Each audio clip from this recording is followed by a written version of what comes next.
So what we have to understand is that what Buddha is.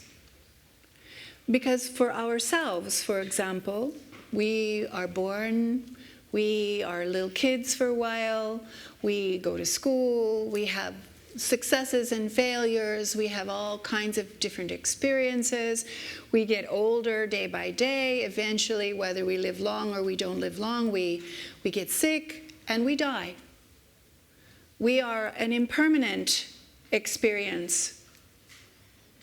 But our Buddha nature, which is not separate from this ordinary experience of life, is not born, does not die. Our Buddha nature is not improved. It cannot be reduced. It's not cuttable, it's not breakable, it's not conquerable by anyone or anything. Your Buddha nature, your Buddha being, is an absolute.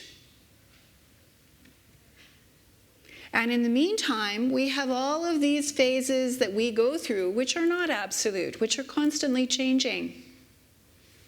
Things come together, things fall apart. We're always in a process of insecurity and hope and fear, and we want to become something, and then whatever it is that we become, we unbecome, because nothing is keepable. So we have two different stories going on here. We have what is called absolute truth and what is called relative truth. Please remember that. These are important. This is important for you to understand. Absolute truth and relative truth are a little bit like ice and water. Ice is frozen. It's cold water stuck in the refrigerator, in the freezer, and because of the cold, it becomes frozen, solid, hard. But its nature is still water. It has never ceased to be water. It is water under the influence of the cold. And so it doesn't seem like water anymore. It doesn't behave like water anymore. It behaves like ice. If you remove the cold, the ice becomes what it is and has always been, water. Okay, this is an example for you to understand. Your Buddha nature is like water. You're not knowing your Buddha nature under the influence of the cold, of ignorance, attachment, aversion, the poisons of our ordinary mind, our politics, let's say. Under the influence of our self-centeredness versus otherness delusion has frozen us. And we're frozen in all different kinds of ways. As a human being is not an absolute situation. A human being is a relatively impermanent situation. But the absolute truth didn't go away. Just frozen human for a duration. Frozen animal for a duration. Frozen a worldly god or a demigod or a hell being or a ghost, frozen for a duration. As long as the cold is influencing, the ice cube can be shaped in all different kinds of ways. But it is always water.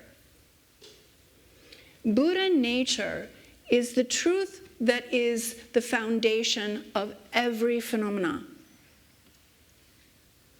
Human, animal, ghost, any kind of isolated experience that can be found, any impermanent, isolated experience that can be found is at the very same moment, timelessly, none other than Buddha. Unborn, undying, all-pervasive, victorious, completely unconquerable perfection. But frozen. So, Tara is the water.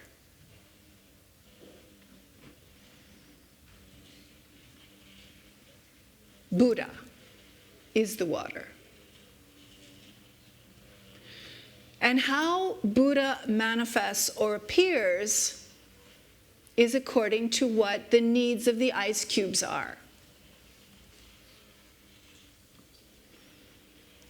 And so for us as human beings, we experience Buddha.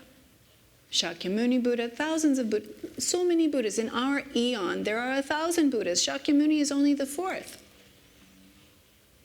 And previous eons, even more. Uncountable numbers of Buddhas. Limitless ways in which water manifests for the freedom of the ice cubes.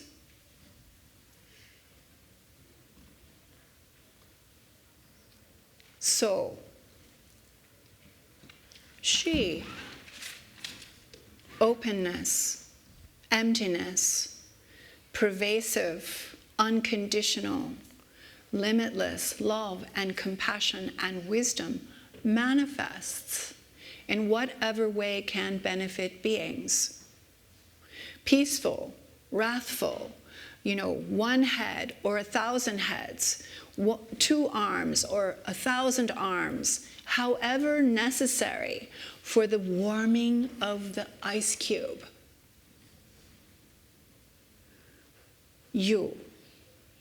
That you could be the water.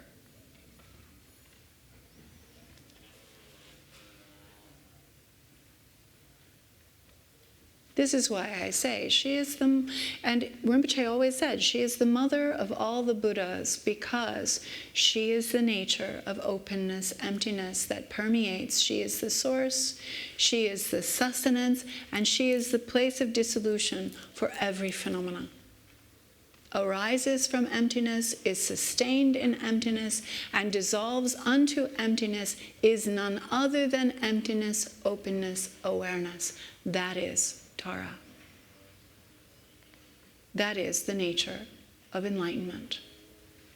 That is the nature of your own absolute mind. But we're frozen. They are frozen.